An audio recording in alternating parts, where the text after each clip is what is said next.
While people in Penang pride themselves of having the best food lah, the fantastic food lah, but if we compare to Japan and Singapore, it is quite sad and lacking that people do not want to accept it or to say it.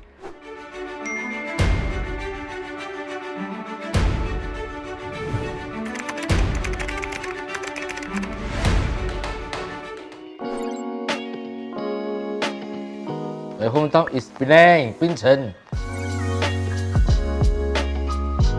Char kway teow. Char kway teow, laksa, lobak, Hokkien mee. Just one sentence. For domestic travel, first choice. I think I want to go to Sabah. I like to go to some of the diving areas. Although I can't dive, but I like clean sea, clean water.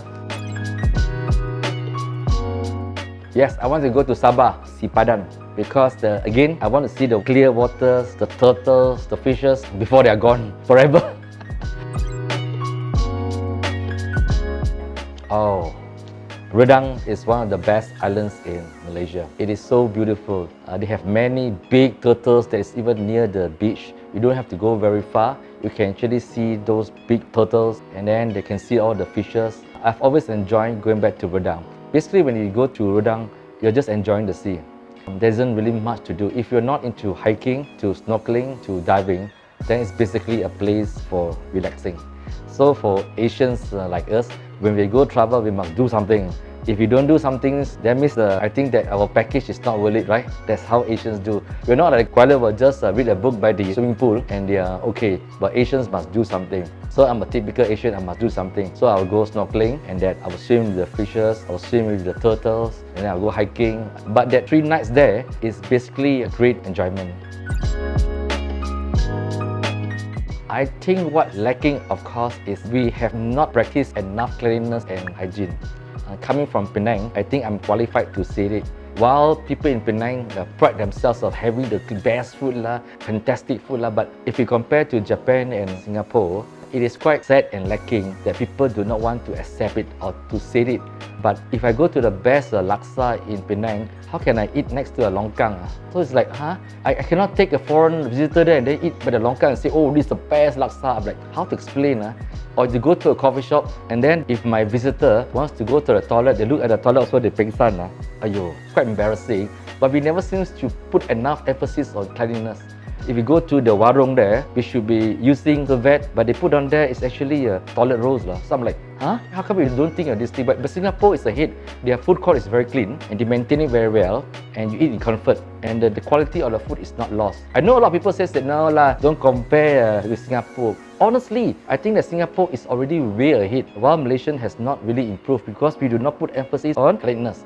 Second thing is a bit of a complaint lah. I think that our tourist guides needs to improve lah. If you go to other countries, I went to Alaska with my wife, and then the person who took me around in the forest, she has got a PhD in nature, in biology.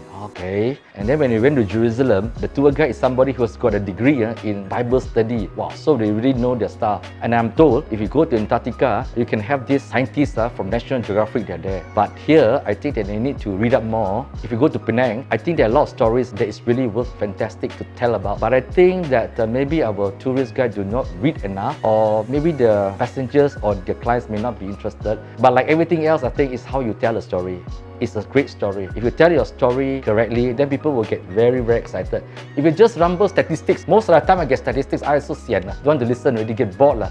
Why would I want to listen to statistics? Tell me a story to get me excited, right? Maybe the Chinese emperor got 10 wives or 15 wives. Okay, I'll listen. Or this palace, this one why so cheeky, all stuff like, so stereotype is like reading from their script, So they need to make it exciting. Then people will remember certain places that they went to and say, oh, okay, it's like that, okay, right? So I think we need to prove ourselves. But we are a learning process and I think we will get there. I think it should be about people and places. Because that if you are writing something, obviously that your readers are not there. So you need to write as if that they are traveling with you and they are there. And they're actually seeing the thing. The difference between writing and visual is of course that visual and YouTube give you the instant, you get to see and to feel it immediately.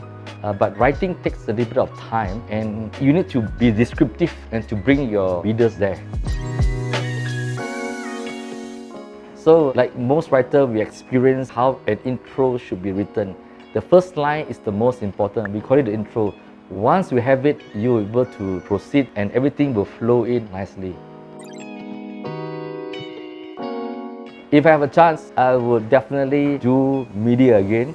If I have a third chance, I will still do media again. But not everybody gets a chance to move up the ladder. In my case, I've been in this business for 35 years. I've been really lucky. I've been very consistent and I set my goals. I think all jobs, we need to set goals. I set my goal as to when I'll be chief reporter, news editor, group chief editor. I set my goal all the way. And I think I work very hard for it. That's how it should be. I like to. I've been toying with this idea for a while. I'm planning to write a book which I've kept postponing. I like to write a book about the people that I've met in my life, I've interviewed. So in fact yesterday, some of my friends were saying, Chunwai, I think you should put this book together. You have interviewed people like Stephen Hawking. I think that I must be one of the two, or I can't think of any Malaysian who has interviewed Stephen Hawking personally. I've interviewed Stephen Hawking. I have met Bill Clinton twice. First time I met Bill Clinton, I was in New York. We had a great conversation. It was only for 15 minutes in the interview, but we hit on so well, the interview went on for 1 hour 30 minutes because we talked about the beauty of women. So Bill Clinton said, continue talking, we don't have the time. And I've also met a lot of celebrities, businessmen, so it is worth putting into a book. So I need to catch up. The minute now that it's open, I will go. So for 2022 and 2023, I hope to travel with my wife non-stop. 包头 travel everyone.